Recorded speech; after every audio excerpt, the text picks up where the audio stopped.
మీన రాశి వారికి ఈ వారం మధ్యస్థ ఫలితాలు గోచరిస్తోంది. ద్వితీయాధిపతి భాగ్యాధిపతి అయిన కుజుడు లాభస్థానంలో ఉన్నారు.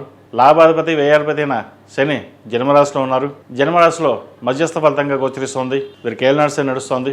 చతుర్థంలో గురువు కొంతవరకు వీరు బాగున్నారు. పంచమాధిపతి అయిన బుధుడు, షష్టమాధిపతి అయిన చతుర్థాధిపతి, సప్తమాధిపతి అయిన బుధుడు, షష్టమాధిపతి అయిన రవి వ్యయంలో ఉన్నారు.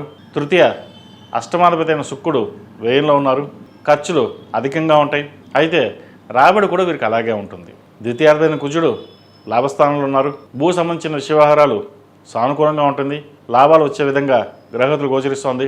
ముఖ్యంగా రియల్ ఎస్టేట్ రంగంలో ఉన్న వారికి, కాంట్రాక్ట్ రంగంలో ఉన్న వారికి అనుకూలంగా ఉంటుంది. కూరగాయల వ్యాపారస్తులకు, చిరుధాన్య వ్యాపారస్తులకు, అదేవిధంగా హోటల్ మేనేజ్మెంట్, బ్యూటిషియన్స్, టెక్నీషియన్ ఈ రంగాల్లో వారికి అనుకూలంగా ఉంటుంది. కళారంగాల్లో ఉన్నవారికి కొంత ఇబ్బందికరమైన వాతావరణం ఉంటుంది. కష్టం తగిన ప్రతిఫలం చేదాక వచ్చి చేజారిపోతుంది. జన్మరాశిలో శని కొంతవరకు వీరికి అనుకూలంగా ఉంది. అయితే మీరు ఎంత కష్టపడతారో అంత ఫలితం ఉంటుంది. వ్యయంలో రాహు ఉన్నారు. అదేవిధంగా రాశి అధిపతి దశమాధిపతి గురువు చతుర్థ భావంలో ఉన్నారు.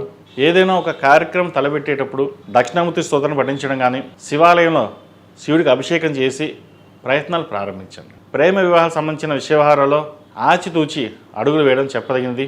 సప్తమాధిపతి బుధుడు వ్యయంలో రవితో కలిసి ఉన్నారు. ఏదైనా ఒక నిర్ణయం తీసుకునేటప్పుడు పెద్దల సలహాలు సూచనలు తీసుకుని వెళ్ళినట్లయితే మంచి ఫలితాలు ఉంటాయి. లేకపోతే ఇబ్బందులు ఉండే అవకాశం లేకపోలేదు. ఇది అందరికీ కాదు, కొంతమందికి మటుకే. అదేవిధంగా ఈ రాశిలో జన్మించిన స్త్రీలకు వృత్తి ఉద్యోగాల పరంగా, వ్యాపార పరంగా సానుకూలంగా ఉంటుంది. నూతన వ్యాపారం ప్రారంభించాలి, మనకంటూ గుర్తింపు తెచ్చుకోవాలి అనే ప్రయత్నాలు చేస్తారు. ప్రస్తుతం ఏలినాటి నడుస్తుంది. ఉన్న వ్యాపారాలు చేసుకోవడం చెప్పదగినది. ద్వితీయ దశమాధిపతి అయిన కుజుడు లాభస్థానంలో ఉన్నారు కాబట్టి స్థిరాస్తులకు సంబంధించిన వ్యవహారాలు లాభసాటిగా ఉంటుంది. ఎప్పుడో కొన్న భూమికి విలువ పెరుగుతుంది. గృహ నిర్మాణ పనులు కలిసి వస్తాయి. ఒక ఫ్లాట్ కానీ, ఇండిపెండెంట్ హౌస్ కానీ కొనుగోలు చేసి గృహప్రవేశ ముహూర్తం అనేది ఖరారు చేసుకుంటారు. వివాహ సంబంధించిన వ్యవహారాలు కూడా ఒక కొలిక్కి వస్తాయి. మంచి సంబంధం కుదురుతుంది. ఏది ఏమైనా సరే ఈ రాశి వారికి మధ్యస్థ ఫలితాలు గోచరిస్తుంది కాబట్టి ప్రతిరోజు ప్రతినిత్యం సుబ్రహ్మణ్య స్వామికి అష్టకం పఠించడం, శనికి తైలాభిషేకం చేయించడం చెప్పదగిన సూచన. ఈ రాశిలో జన్మించిన వారు ప్రతిరోజు ప్రతినిత్యం ఆరావళి కుంకుమతోటి అమ్మవారిని పూజించడం, అదేవిధంగా శనివారం నాడు శనికి తైలాభిషేకం చేయించడం చెప్పదగిన సూచన.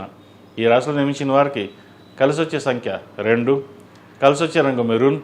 ఏదైనా పని మీద బయటికి ఎప్పుడు బుధవారం కానీ శుక్రవారం అడిగిన వెళ్ళండి.